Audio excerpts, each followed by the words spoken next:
Hello friends, welcome back to our YouTube channel फटाफट। नमस्कार दोस्तों, कैसे हो आप सब। आशा करता हूँ आप सब कुशल मंगल होंगे। आज मैं फर्स्टली टॉपिक आपको क्लियर करवाने जा रहा हूँ। इमरजेंसी कोड यानी emergency colour code. Emergency colour code क्या होते हैं, कहाँ पे इसका उपयोग होता है, और आपके राजस्थान फायर सर्विस में या अदर किसी भी स्टेट या सेंट्रल गवर्नमेंट में आप अगर फायर सर्विस में किसी भी प्रकार का रिटन एग्ज़ाम देते हो या इंटरव्यू देते हो तो उस समय ये इनमें से कोई भी क्वेश्चन आपसे पूछा जा सकता है कलर कोड के अकॉर्डिंग। तो कलर कोड क्या होते हैं, कहाँ यूज होते हैं, उसके बारे में आपको बताता हूँ। कलर कोड एक प्रकार का पासवर्ड होता है जिस प्रकार से हम किसी चीज़ को सेपरेट रखने के लिए उसको पासवर्ड देते हैं, उसी प्रकार से कलर कोड भी एक इमरजेंसी डील होती है जिसको कोड के माध्यम से अनाउंस किया जाता है। उसके बाद उस कोड का मतलब क्या होता है, वो जिनको ट्रेनिंग दिया होता है वही उस का मतलब ऑप्शनली उसका जो एनएसवर है वो समझ पाते हैं। तो सबसे पहला जो है कोड वैल्यू अगर कहीं पे भी आप किसी भी बिल्डिंग, किसी भी मॉल या किसी भी ऐसे क्षेत्र में जाते हैं जहाँ पे पब्लिक ज़्यादा है, उस क्षेत्र में अगर किस प्रकार का कोड अलाउंस होता है, कोड वैल्यू अगर अलाउंस हुआ तो उसका मतलब ये है कि वहाँ पे किसी भी कोई भी सदस्य है पब्लिक का में कोई भी कैंडिडेट एक ऐसा है जिसको अचानक से कार्डियो अरेस्ट आ गया है, यानी उसका जो है हृदयाघात है वो हो गया है। उसके बाद है सेकंड है कोड येलो। कोड येलो अगर कहीं पे भी अलाउंस होता है तो उसका मतलब आप ध्यान रखें एक्सटर्नल डिजास्टर, यानी किसी भी प्रकार की जो है आपदा आ गई है।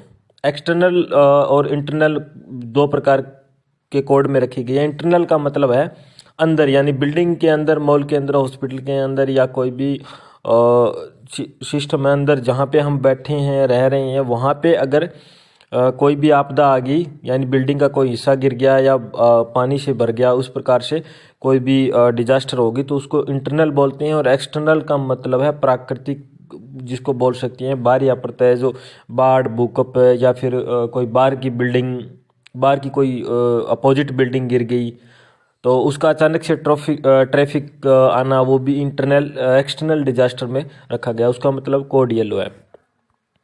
कोड पिंक का मतलब है किडनैपिंग या फिर चाइल्ड मिसिंग।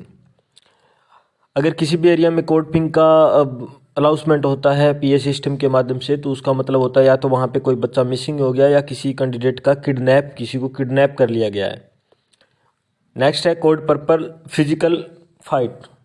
कोड पर्पल अगर अलाउंस होता है तो वो फिजिकल फाइट के लिए होता है।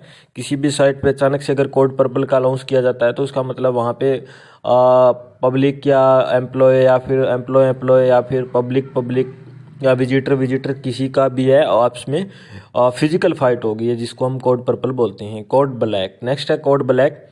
कोड ब्लैक का मतलब है आपका बम थ्रेट या इंटरनल डिजास्टर। बम थ्रेट भी जो मान सकते हैं, इंटरनल डिजास्टर बम थ्रेट को ही मान सकते हैं क्योंकि अंदर में एक प्रकार की आपदा आई है। अगर कोड ब्लैक कहीं भी अनाउंस होता है तो उसका मतलब है कि अंदर या तो बम रखा गया है या बम की कोई इन्फॉर्मेशन मिली है या फिर जो है भवन की किसी अंदर के हिस्से में या तो कोई पानी भर गया या फिर कोई इससे करंट आ गया या फिर कुछ हिस्सा गिर गया या फिर गिरने की कगार पे या कुछ ऐसा हिस्सा टूट गया है जिससे पब्लिक को नुकसान हो सकता है, तो उसके लिए कोड ब्लैक का यूज़ किया जाता है। कोड रेड अगर जनरली हम कहीं भी अनाउंस करते हैं या होता है तो कोड रेड का मतलब फाइनली जो होता है वो फायर का होता है, यानी आग लगी है। कोड ऑरेंज का मतलब होता है वैक्यूएशन। अगर कहीं पे कोड ऑरेंज बोला जाता है तो उसका मतलब होता है पब्लिक को तुरंत वहाँ से वैक्यूएशन कराओ, यानी उस स्थान से, उस स्थल से, उस बिल्डिंग से, उस भवन से उसको तुरंत बाहर निकालो, सेफ एरिया में उनको जो है ट्रेवलिंग करवाओ। तो कोड ऑरेंज का फाइनली वैक्यूएशन से मतलब है निकास, एक प्रकार से उनको वहाँ से निकाल के सेफ जगह में पहुँचाना है। उस भवन को, उस बिल्डिंग को, उस स्थल को हमें खाली करवाना है तुरंत प्रभाव से। तो इमरजेंसी कलर कोड मुख्यतः ये 7 टाइप के होते हैं जो हम यूज़ करते हैं। ये जो कलर कोड होता है, ये कलर कोड, ये जो मैं आपको अभी बता रहा हूँ, ये कलर कोड एनएबीएस के अकॉर्डिंग मैं आपको रिवाइज करवा रहा हूँ। एनएबीएस में ये 7 कलर कोड जो है दिए गए हैं। कहीं कुछ में इसमें से एक दो कम कर दिया जाता है, कहीं पे मेन 5 रखे जाते हैं, बट बेसिकली कंप्लीटली डाटा के रूप में आपको ये मिलेंगे, वो 7 मिलेंगे। तो इन कलर कोड को आप नोट कर लेना नोटबुक में और इनको याद कर लेना। इनमें से एक क्वेश्चन आपको किसी भी राजस्थान फायर सर्विस के एग्ज़ाम में आपको फाइनली एक क्वेश्चन इसमें से मिलेगा। पिछली बार कोड रेड का था और इस बार भी एक कलर कोड का आपको मिल जाएगा। तो थैंक यू दोस्तों।